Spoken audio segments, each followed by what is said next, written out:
வணக்கம், எல்லாருக்கும் வணக்கம்.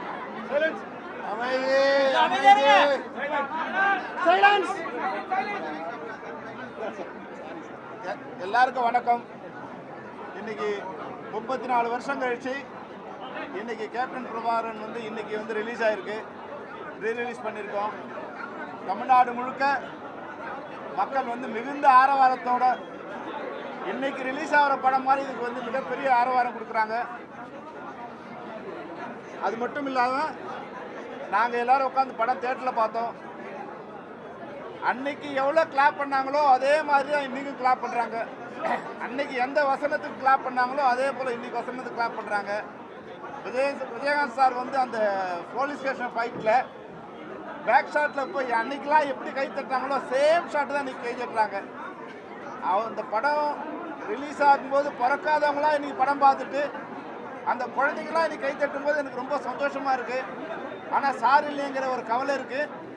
ஆனாலும் அவர் பேசுகிற ஒவ்வொரு வசனத்துக்கும் ஒவ்வொரு ஷாட்டுக்கும் உண்மையாகவே ரொம்ப சந்தோஷமாக இருக்குது. இங்கே மட்டும் இல்லை, நான் நிறைய நண்பர்கிட்ட விசாரித்தேன். தமிழ்நாடு முழுக்க இந்த படத்துக்கு வந்து மிகப்பெரிய ஆரவாரமாக இருக்குது. இன்னைக்கு வந்து ஷோ ஹவுஸ்ஃபுல்லாக இருக்குனாங்க, அடுத்த ஷோ ஹவுஸ்ஃபுல்லாக இருக்குது.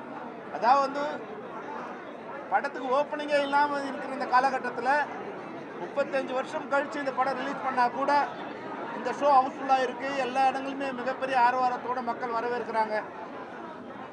பாசமுள்ள பாண்டியரை சாங் வரும்போது தேட்டரில் எல்லாரும் எழுந்து ஒரே ஆட்டம் ஆடுறாங்க. அதை விட ஆட்டமா தேரோட்டமா வரும்போது வந்து தேட்டரில் எல்லாருமே வந்து டான்ஸ் ஆடுறாங்க. அவங்களுக்கு என்ன பிடிச்சிருக்குன்னு எனக்கு தெரியல. அதுபோல் வந்து பிடிச்சிருக்கு. அதுபோல் வந்து கிளைமேக்ஸ் சீனில் வந்து விஜயகாந்த் சார் பேசுகிற ஒவ்வொரு வசனத்துக்கும் தேட்டரில் வந்து அனல் பறக்குது. உண்மையாகவே வசனகர்த்தா லியாகத் அலிகான் சாருக்கும், மன்சூர் அலிகானுக்கும், ரம்யா கிருஷ்ணனுக்கும், சூப்பர் சுப்ராயனுக்கும், இந்த படத்தில் ஒர்க் பண்ண எல்லா டெக்னீஷியனுக்கும் நான் நன்றி சொல்ல விரும்புகிறேன். இதை விட முக்கியமாக இந்த படத்துக்கு உயிர் கொடுத்த பின்னணி இசையின் மூலம் ஒவ்வொரு இடத்துலையும் தான் நிற்கிற இளையராஜா சாருக்கும் இந்த நேரத்தில் நான் நன்றி சொல்ல விரும்புகிறேன். 2 பாட்டு தான் இருந்தாலும் ஆட்டத்தை தேட்டரில் வந்து நீங்கள் வந்து பார்த்தீங்கன்னா தெரியும், படம் முழுக்க வந்து விளையாடிட்டே இருக்காங்க. இந்த நேரத்தில் இந்த பிரம்மாண்டமான படத்தை உருவாக்கிய ஏஎஸ் இப்ராஹிம் ராவுத்தர் அவரை நான் மறக்க முடியாது.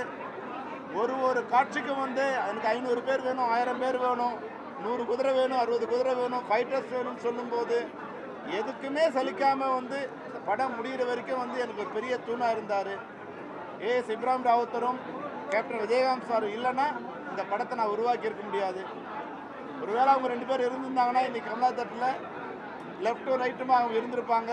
நாங்கள் அந்த படத்தை ரொம்ப சந்தோஷமாக பார்த்துருக்கோம். இருந்தாலும் அவங்களோட ஆசீர்வாதம் எங்களுக்கு கிடைக்குங்கிற ஒரு நம்பிக்கை எனக்கு இருக்குது. எல்லாருக்கும் நன்றி. இந்த படத்தை 2025 வந்து டிஜிட்டல் உலகத்தில் நீங்கள் சினிமா போயிட்டுருக்கு. நீங்கள் அந்த காலகட்டத்தில் வந்து ஒரு பிரம்மாண்ட படத்தை வந்து பண்ணியிருக்கிறீங்க. இது எப்படி சார் நீங்கள் சாத்தியம் பண்ணி இன்னைக்கு உள்ள டைரக்டரெல்லாம் எடுக்க முடியுமா? அது மாதிரி பிரம்மாண்டத்தை சார் எடுக்கணும்னு நினச்சா எடுக்கலாம். ஆனால் இதுக்கு வந்து விஜயகாந்த் சார் மாதிரி ஒரு ஹீரோ வேணும்.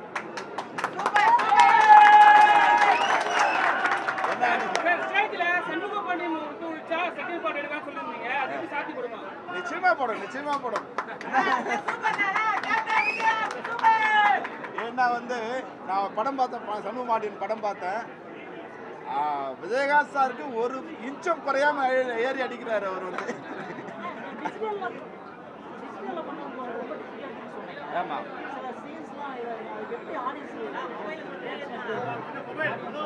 சார், இது வந்து இப்போ என்னென்னா எங்ககிட்ட நெகட்டிவ் இல்லை. 35 வருஷம் ஆகிடுச்சு. இப்போ பிரிண்டில் இருந்தால் நாங்கள் பண்ணியிருக்கோம். ஆனால் ஒரு ஃப்ரேமாக ஒர்க் பண்ணி தான் பண்ணியிருக்கோம். அதனால் வந்து என்ன மேக்ஸிமம் பண்ண முடியுமோ அந்த அளவுக்கு பண்ணியிருக்கோம். நீங்கள் வேணால் பாருங்கள், இன்றைக்கி எடுத்த படத்துக்கும் அதுக்கும் ஒரு பெரிய டிஃப்ரென்ஸ் நீங்கள் கண்டுபிடிக்க முடியாது. ஃபிலிம்லேருந்து நாங்கள் ட்ரான்ஸ்ஃபர் பண்ணியிருந்தா கூட நீங்கள் அதை வந்து டிஃப்ரென்ஸ் கண்டுபிடிக்க முடியாது. நிச்சயமாக அது ஈக்குவலான இதுதான் இருக்குது. பிரபாகரன் படம் செகண்ட் ரீரிலீஸ் பண்ணும்போது ஒரு விஷயம் 6 மாதம் வந்து ஒர்க் பண்ணாங்க, அது எனக்கு ஒர்க்கிங் பிடிக்கலன்னு சொன்னீங்க. இப்போ இந்த ஸ்டைல் உங்களுக்கு பிடிச்சிருக்கா? நிச்சயமா. இப்போ நீங்கள் பார்த்தீங்க இல்லையா, முதல்ல என்னென்னா அவங்க ட்ரான்ஸ்ஃபர் பண்ணும்போது வந்து அந்த ஃபிலிம்லேருந்து ட்ரான்ஸ்ஃபர் பண்ணது கொஞ்சம் வந்து கிளாரிட்டி இல்லாமல் இருந்தது. நான் அப்புறம் அந்த கார்த்திகை கூப்பிட்டு சொன்னேன், கார்த்திக் இது மாதிரி வந்து பண்ணால் இப்போது உழைப்பு வீணாயிடும். அதனால் வந்து ஒரு 3 மாதம் 4 மாதம் லேட் ஆனாலும் பரவாயில்ல, இது ஒரு ஃப்ரேமாக ஒர்க் பண்ணணும். அப்படி பண்ணால் தான் வந்து நல்லாயிருக்கும். டிஐ பண்ணுறது வந்து சும்மா ஒரு ஷார்ட்டாக பண்ணக்கூடாது, ஒரு ஃப்ரேமாக பண்ணணும். மொத்த குவாலிட்டி அதுலேருந்து ட்ரான்ஸ்ஃபர் பண்ணணும்னு சொன்னேன். அதை வந்து அபுவும் ஒத்துக்கிட்டாரு, ராவுத்தர் ஃபிலிம்ஸ் அபு ஒத்துக்கிட்டாரு, அது மாதிரி கார்த்திகும் ஒத்துக்கிட்டாங்க. நிச்சயமாக வந்து ஒரு நீங்கள் படம் பார்த்தீங்கன்னா தெரியும், அந்த குவாலிட்டியில் வந்து 1% அவங்க குறையலன்னு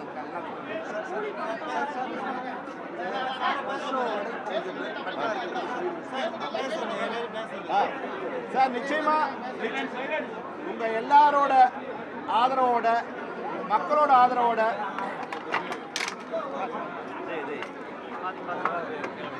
ப்ரெஸ்ஸோட ஆதரவோட, உங்களோட ஆதரவு, நான் ப்ரெஸ்ஸோட ஆதரவு சொல்கிறேன். ஏன்னா ஒரு 6-7 வருஷத்துக்கு முன்னாடி நான் கேப்டன் பிரபாகரன் 2 எடுக்கணும்னு நினச்சேன். செம்மரக்கடத்தில் பேஸ் பண்ணி அதை எடுக்கணும்னு நினச்சேன். அதுக்கப்புறம் புஷ்பா வந்ததால் அதை ஸ்டாப் பண்ணேன். இப்போ படம் பார்க்கும்போது வந்து நிறைய பேர் சொன்னாங்க, இதில் வந்து நிறைய சீன்ஸ் புஷ்பாவில் இருக்குது. இது வந்து இந்த பேக்ரவுண்ட் வச்சு எடுக்கும்போது சில சீன்ஸ் அது மாதிரி அவாய்ட் பண்ண முடியாது. அதனால் வந்து இதை பார்த்து அது வந்து அதை பார்த்து இது வந்து நான் சொல்ல விருப்பப்படல. ஏன்னா நானே ஷோலே ஒரு இன்ஃப்ளூயன்ஸ் தான் இந்த படம் பண்ணணும்னு நினச்சேன். அப்போ ஒரு 6 வருஷத்துக்கு முன்னாடி நான் அந்த படம் பண்ணாதது கூட ஒரு வகையில் நல்லதுன்னு நினைக்கிறேன். அப்போ எனக்கு ஒரு ஹீரோ வந்து நான் தேடிட்டு இருந்தேன். இன்றைக்கி என் கண் முன்னாடி வந்து இப்போ சண்முக பாண்டியன் ஒரு ஹீரோ என் கண் முன்னாடி இருக்கார். அதனால் இந்த சண்முக பாண்டியனை வச்சே கேப்டன் பிரபாகரன் 2 நான் பண்ணலான்னு நினைக்கிறேன். உங்களோட ஆதரவும் விஜயகாந்த் சாரோட ஆசீர்வாதமும் எல்லாரோட ஆசீர்வாதம் தான் நிச்சயமாக அதுக்கு ஈக்குவலான இல்லை அதை விட தரமான ஒரு படத்தை எங்களால் தர முடியும். உங்களுடைய ஆதரவுக்கு நன்றி. நான் இந்த படத்தோட வசனகர்த்தா லியாக்கத் அலி கான். என்னை வசனகர்த்தா ஆக்கினதும் இயக்குனர் ஆக்கினதும் கேப்டன் விஜயகாந்த் அவர்கள் தான். செல்வமணி அவர்களை இயக்குனர் ஆக்கினதும் விஜயகாந்த் அவர்கள் தான். இந்த மன்சூர் அலிக்கான தமிழ்நாடே கொண்டாட வச்சதும் விஜயகாந்த் அவர்கள் தான். இப்போ 34 வருஷம் கழிச்சு இவ்வளோ கொண்டாட்டம் இல்லையா? 340 வருஷத்துக்கு பின்னால் கூட கேட்டவருடைய புகழ் பேசப்பட்டு கொண்டே இருக்கும். ஏன்னா அவ்வளவு பண்ணியிருக்காரு. இன்னைக்கு இந்த படம் அவர் இல்லைன்னா செல்வமணி சொன்ன மாதிரி இன்னைக்கெல்லாம் அவர் இல்லைன்னா இந்த படத்தை கற்பனை பண்ணியே பார்த்துருக்க முடியாது. எவ்வளோ டைலாக் கொடுத்தாலும் பேசுவார். என்ன நீங்கள் ஷாட் வச்சாலும் நடிப்பார், டூப் இல்லாமல் நடிப்பார். இந்த படத்தை இவ்வளோ பிரம்மாண்டமாக எல்லாருடைய ஒத்துழைப்போடையும் கொண்டு வந்த செல்வமணி அவர்கள் இனிமேல் மறுபடியும் படம் இயக்கி இன்னொரு கேப்டன் பிரபாகரன் போல ஒரு பிரம்மாண்ட படத்தை கொடுப்பார். அது வெற்றி படமாக அமையும். அதற்கு உங்களுடைய ஆதரவெல்லாம் தேவை. அது டைரக்டர் சொல்லணும்.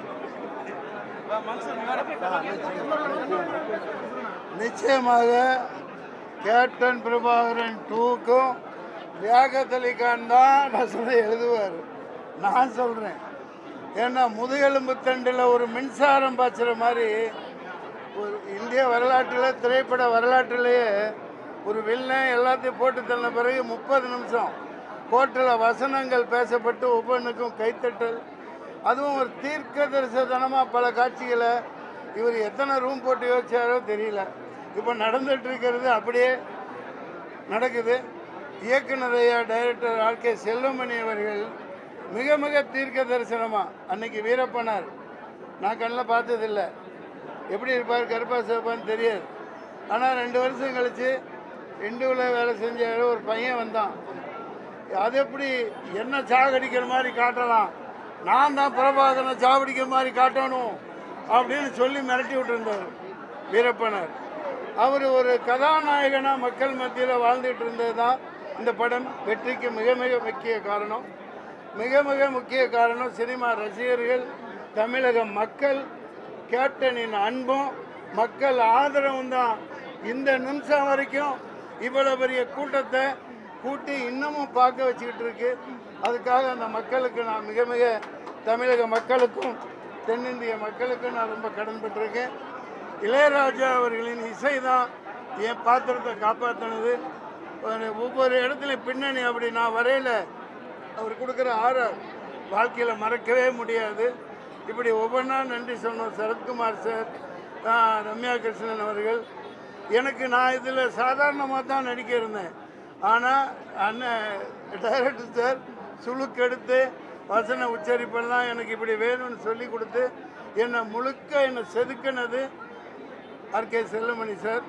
இப்படி ஏகப்பட்ட விஷயங்கள் தமிழக அரசியலை அந்த காலத்து 34 வருஷத்துக்கு முன்னாடி இவ்வளவு தைரியமாக தோல் உரிச்ச ஒரு மாபெரும் புரட்சி இயக்குனர் தான் செல்லுமணி அவர்கள். இன்னமும் அந்த வீரியம் வீரியம் குறையாம இருக்கு. நிச்சயமா அது குறையாம அடிப்பார். அதன் மூலம் ஒரு மிகப்பெரிய ஒரு புரட்சி நிச்சயமாக ஏற்படும். நான் ரொம்ப பேசிக்க விரும்பல. அந்த காலத்துல வந்து வீரப்பனோட கொலை மிரட்டல்லாம் இருக்குது. அப்ப நீங்க எப்படி உங்களை ஃபேஸ் பண்ணீங்க? நான் வீரப்பன் கொலை மிரட்டல் இருந்ததெல்லாம் இல்லை, மக்களாலும் மோகிக்கப்பட்ட. எப்படி கிளைமாக்ஸில் வசனம் சொல்கிறார், லியாகத் வசனம், ஐயோ ஐயோ ஐயோ வண்டியில் வரும், ஹெலிகாப்டரில் அங்கேருந்து ஃப்ளைட்டில் கோயம்புத்தூருக்கு வரும், 40-50 பக்கம்.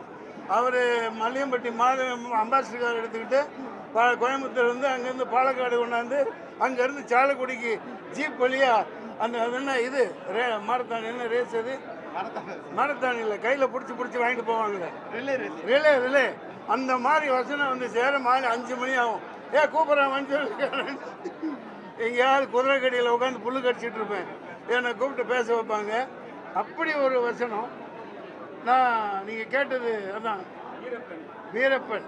அவர் எல்லாராலும் அவர் எப்படி கிளைமாக்ஸில் காமிச்சிருந்தாங்க, அதே மாதிரி அந்த வீரப்பனை திட்டம் போட்டு தான் பண்ணாங்க.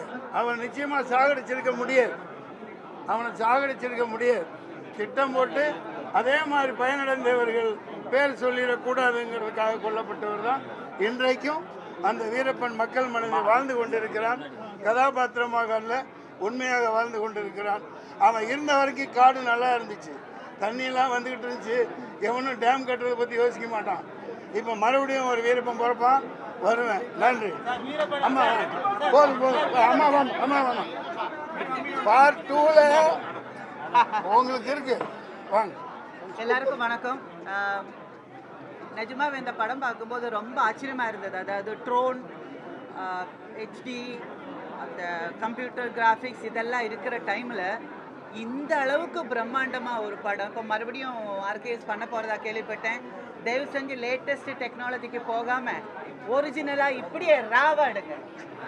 அப்படி எடுங்க. எதனாலன்னா இப்போ நீங்கள் வந்து ஒரு 100 பேரை காட்டி கம்ப்யூட்டர் கிராஃபிக்ஸில் 200 காட்டும் போது டேய் இது கிராஃபிக்ஸ்டா அப்படின்னு சொல்றாங்க ஆடியன்ஸ். 10,000 இந்த படத்துல நீங்க பாருங்க, ஒருத்தர் கூட அப்படி கிடையாது, கிராஃபிக்ஸ்ல வரல. எல்லாருமே நிஜமான மனிதர்கள். அந்த குதிரையா இருந்தாலும் சரி, ஃபைட்டர்ஸா இருந்தாலும் சரி, அந்த ஷார்ட்ஸா இருந்தாலும் சரி, எல்லாமே ட்ரோன் எல்லாம் இருக்கிற டைம்ல கிரெயின் வச்சு எடுத்திருக்காங்க. அவ்வளவு பிரமாதமா பண்ணியிருக்கு. இதே என்ன சொல்றது, இதே நேச்சுராலிட்டி இப்போ எடுக்க போற டைம்ல வரணும்னு ஆசைப்படுறோம். அதுவும் இல்லாமல் அவர் டைரக்டர் சொன்ன மாதிரி, நம்ம மன்சூர் சொன்ன மாதிரி, எப்போவோ நடக்க வேண்டியது அப்போவே உங்களுக்கு தெரிஞ்சிருக்கு. அதுக்கு தகுந்த மாதிரி வசனங்கள் பேசியிருக்கு. அதுவும் இல்லாமல் நான் படம் பார்க்கும்போது நானும் டைரக்டர் ஃபீல் பண்ணேன். எந்த டயலாகுக்கு அப்போ கிளாப்ஸ் கொடுத்தாங்களோ அதே டயலாகுக்கு இப்பவும் கிளாப்ஸ் கொடுக்குறாங்க. நிஜமா ஆச்சரியமா இருந்தது. அதுவும் விஜயோட பையன் கூட உட்காந்து படம் பார்க்கும்போது ரொம்ப சந்தோஷமா இருந்தது. அதை மாதிரி என்ன அதை விட பிரமாதமா இன்னொரு கேப்டன் பிரபாகர் வரும் அப்படின்னு நான் எதிர்பார்க்குறேன், நம்புறேன். நாம எல்லாருமா சேர்ந்து மறுபடியும் இதே மாதிரி ஒரு 100 டே பிக்சரா அதை மாத்துவோம். 100 டேஸா மிச்சம்? இந்த படத்தை புஷ்பா ஒப்பிடுறாங்க, புஷ்பா படத்தை இதை ஒப்பிடல. இதுதான் ஃபர்ஸ்ட். அந்த லொல்லெல்லாம் இருக்கக்கூடாது. ஃபர்ஸ்ட் வந்தது அவங்க, அப்புறம் வந்தது.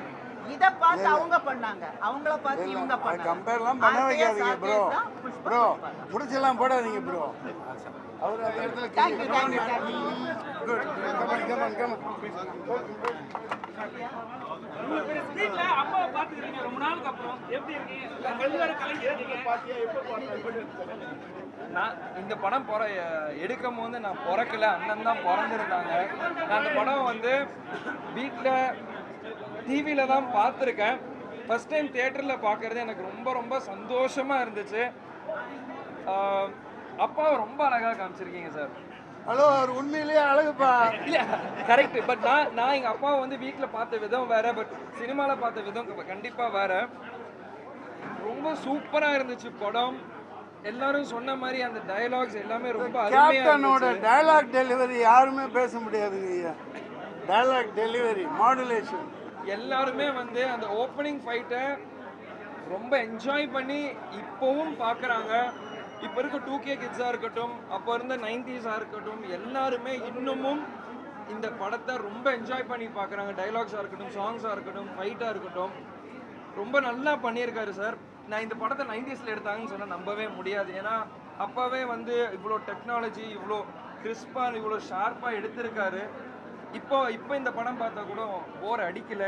என்ன இப்போ இருக்கிற ஹீரோவாக கேட்டிங்கன்னா இந்த மாதிரி படம் இன்னும் நிறைய டைரக்டர்ஸ் எடுக்கணும், இந்த மாதிரி இன்ட்ரெஸ்டிங்காக கொண்டு வரணும்னு தான் நான் ஆசைப்படுவேன். ரொம்ப வருஷம் கழித்து அப்பாவை ஸ்க்ரீனில் பார்க்கும்போது எனக்கு அழுக வந்துருச்சு. என்னால் அதை கண்ட்ரோல் பண்ண முடியல. ஸோ இந்த மாதிரி இன்னும் நிறைய அப்பாவோட படத்தை எனக்கு ஸ்க்ரீனில் பார்க்கணுன்னு ரொம்ப ஆசையாக இருக்குது.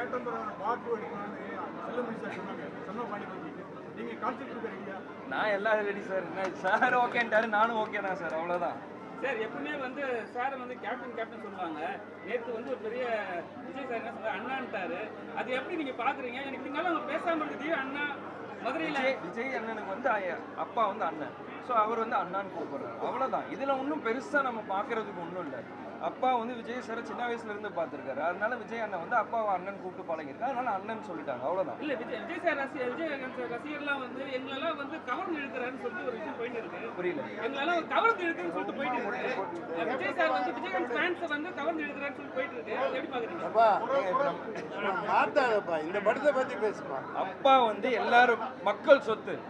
அப்பா படத்துலேயே சொல்லியிருக்காரு, மக்கள் திருப்பே மகேசன் திருப்புன்ட்டு. ஸோ அது மக்கள் சொல்ல போறாங்க, யார் இழுக்கிறாங்க இது அதெல்லாம் அங்கே எதுவுமே கிடையாது. இப்போ கேப்டன் பிரபாகர் ரீரிலீஸ்க்காக வந்திருக்கோம், அப்பாவை கொண்டாட வந்திருக்கோம், அதனால நம்ம அதை மட்டும் பார்ப்போம். சார் வீரபத்திரன் வந்து ஸ்பீக்கரில் வந்து அப்போ இருந்தாங்க அந்த படம் எடுக்கும்போது. அன்னைக்கு வந்து யாருமே ஏற்று நடிக்காத கதாபாத்திரத்தை கேப்டன் சார் எடுத்து நடிச்சிருக்கிறாரு. அன்னைக்கு காலகட்டத்தில் அதை பெரிய பெரிய பிரச்சனைகளை சந்திச்சிருக்காங்க. அதை வந்து ஆர்கே செல்வமணி சார் கொஞ்சம் தெளிவாக சொல்லணும். அதை நீங்க பார்ட் 2ல சொல்லுவோம். சந்தோஷத்தை பகிர்ந்துப்போம். அப்பாவோட எல்லா படத்தையும் எனக்கு ரீரிலீஸ் பண்ணணும், அதுதான் என்னோட ஆசை. ஒண்ணுன்னு கிடையாது, அப்பாவோட மொத்த படத்தையும் முதல் படத்துல இருந்து கடைசி படம் வரைக்கும் என் படம் நான் என் கூட நடிச்சிருக்கேன், அந்த படம் வரைக்குமே எனக்கு ரீரிலீஸ் பண்ணணும் தான் ஆசை. சரிங்களா? வணக்கம். கேப்டன் பிரபாகர் மிக அற்புதமா இருந்துச்சு. ஏன்னா இந்த படத்துல நடிச்ச கேப்டனை வந்து எப்போதும் மறக்க முடியல. ஆர்கே செல்வமணி சாரை உண்மையிலே ரொம்ப பாராட்டணும். எப்போவோ நடந்த படம் இன்னைக்கு நடந்த மாதிரி இருக்குது. விவேகத்திலகான் சார் மிக அற்புதமான வசனம். கோர்ட்ல அந்த வசனம் பார்த்தா இன்னைக்கு என்னமோ எழுதின வசனம் மாதிரி இருக்குது, இன்னைக்கு கரண்ட்ல நடந்த மாதிரி இருக்கு. கேப்டன் பிரபாகர், கேப்டன் விஜயகாந்த் அவர்கள் மிக அழகா மிக அற்புதமா அவருக்கு சண்டையிலே அந்த கை இறங்கிச்சு, அதை காலால் கிக் பண்றாரு. ஒரு பிரமாதமா ஒரு ஆல் இந்தியா இல்லை உலக லெவலில் ஒரு மிகப்பெரிய ஹீரோ கேப்டன் விஜயகாந்த் அவர்கள். அந்த படம் இப்போ பார்க்கும்போது எனக்கு சந்தோஷமா இருந்துச்சு, ஆனால் அழுகையும் வந்துச்சு. அவர் மகன் சொன்ன மாதிரி தான் எங்களுக்கும் என்னால் தாங்க முடியல. ஃபைட் மாஸ்டர் ரொம்ப அற்புதமாக பண்ணியிருக்காரு. ட்ரெஸ்ஸு காஸ்டியூம் ரொம்ப ரொம்ப அற்புதமாக இருக்குது. பிரம்மாண்டம். அதாவது வந்து ஒவ்வொரு சீன்லேயும் 1000 பேர் 2000 பேர் இருக்காங்க. அந்த நைட்டில் காட்டுக்குள்ளே தேடி வரும்போது அந்த லைட் வச்சு வரதெல்லாம் பார்த்தீங்கன்னா 1 கிலோமீட்டருக்கு எடுத்திருக்காரு. அந்த மாதிரி அற்புதமாக எடுத்திருக்காங்க. உண்மையிலே இந்த படம் மாதிரி நிறைய படங்கள் வரணும். நன்றி, வணக்கம். அதை கொஞ்சம் மென்ஷன் பண்ணுங்க. பெஸ்ட் வெர்ஷன் வந்திருக்கு. அனைவருக்கும் வணக்கம். கேப்டன் விஜயகாந்த் சாரோட 100வது படம் கேப்டன் பிரபாகரன். இந்த படத்தை பிரம்மாண்டமான முறையில் 450 தேட்டருக்கு மேலே ஸ்க்ரீனில் தமிழ்நாடு ஃபுல்லாக நம்ம ரிலீஸ் பண்ணியிருக்கோம் ஸ்பேரஸ் யூனிவர்ஸ் நிறுவனம் மூலமாக. அவர் காலையிலேருந்து திருவிழா மேலே கொண்டாடுறாங்க. ஏகப்பட்ட ஃபோன் கால்ஸு. ஒரு ஷோ தான் முடிஞ்சிருக்கு, 140 ஷோ இன்க்ரீஸ் பண்ணிட்டாங்க. எல்லாமே காம்ப்ளெக்ஸ் தேட்டரு, பெரிய விஷயமா இருக்குது. இப்போ தான் அப்டேட் பண்ணுறேன்னா செல்வமணி சாருக்கு இப்போ தான் அப்டேட் பண்ணுறேன். ரொம்ப சூப்பராக ரசிகர் கொண்டாடுறாங்க. இதை தமிழக மக்கள் இல்லை உலக மக்கள் கேப்டன் விஜயகாந்தை அவர் பர்த்டே அன்னைக்கு வேறு லெவலில் திருவிழா மாதிரி கொண்டாட போகிறாங்க. ரொம்ப ரொம்ப சந்தோஷம். இதுக்கு உறுதுணையாக இருந்த செல்வமணி சார், கேப்டன் குடும்பத்துக்கும் கேப்டன் ரசிக பெருமக்களுக்கும் அனைவருக்கும் நன்றி. அதே மாதிரி நேற்று 6:30 மணிக்கு தான் இந்த அப்டேட் வெர்ஷனை நான் போய் எல்லா கியூப்லேருந்து யூஎஃப்ஓலேருந்து அப்டேட் பண்ணேன். காரணம் 1 இயராக ஒர்க் பண்ணிகிட்ருக்கோம். நாங்கள் 1 இயராக ஒர்க் பண்ணி செல்வமணி சார்கிட்ட பார்க்க ஒவ்வொரு விஷயம்னா எனக்கு ஒரு பெரிய வாய்ப்பு கொடுத்தாரு. அது வாய்ப்பான்னு நினைக்கல, வரமான்னு நினைக்கிறேன் இந்த படத்தை நான் ரிலீஸ் பண்ணுறது. ஏன்னு கேட்டிங்கன்னாக்கா ஒவ்வொரு பிரேமா உதவி இயக்குனர் மாதிரி அவரோட நான் வேலை செஞ்சு இந்த படத்தை ரெடி பண்ணேன். நேற்று 6:30 மணிக்கு போய் இந்த 4Kல அப்டேட் பண்ணேன். வேற லெவலில் வந்திருக்க கண்டென்ட். மக்கள் ரசிகர் பெருமக்கள் இந்த படத்தை பார்த்துட்டு சூப்பராக ரசிப்பாங்க. அனைவருக்கும் நன்றி, வணக்கம்.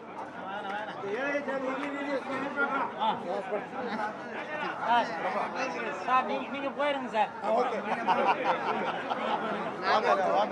இதுக்காக சாரை போய் சொல்லணும். தலை இருக்கும்போது வால் ஆடக்கூடாது, அதுக்காக தான்.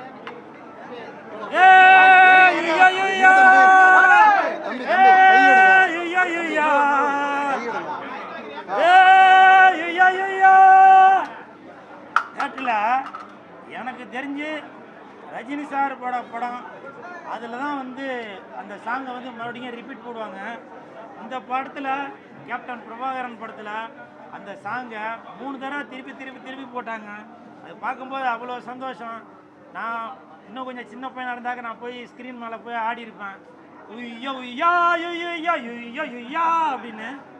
அது இப்போ பார்க்கும்போது அப்படியே எனக்கு மயிரெலாம் அப்படியே நட்டுக்குது. இப்போ பார்க்கும்போது இந்த கேப்டன் பிரபாகரன் படம் பிரம்மாண்டமாக இருக்குது. 30 வருஷத்துக்கு முன்னாடி மிக பிரம்மாண்டமாக இருந்திருக்கலாம். இந்த படத்தோட இயக்குனர் ஆர்கே செல்வமணி சார், செல்வத்துள் செல்வம் ஆர்கே செல்வம் அப்படின்னு தான் சொல்லலாம். அந்த அளவுக்கு இந்த படத்தை மிக பிரம்மாண்டமாக, ஏன்னா நான் பிறக்கிறதுக்கு முன்னாடி சந்திரலேகா, அலிபாபா 42, ஸோ இந்த மாதிரி படங்கள் தான் பிரம்மாண்டமான படம் அப்படின்னு சொல்லிட்டு இருந்தாங்க.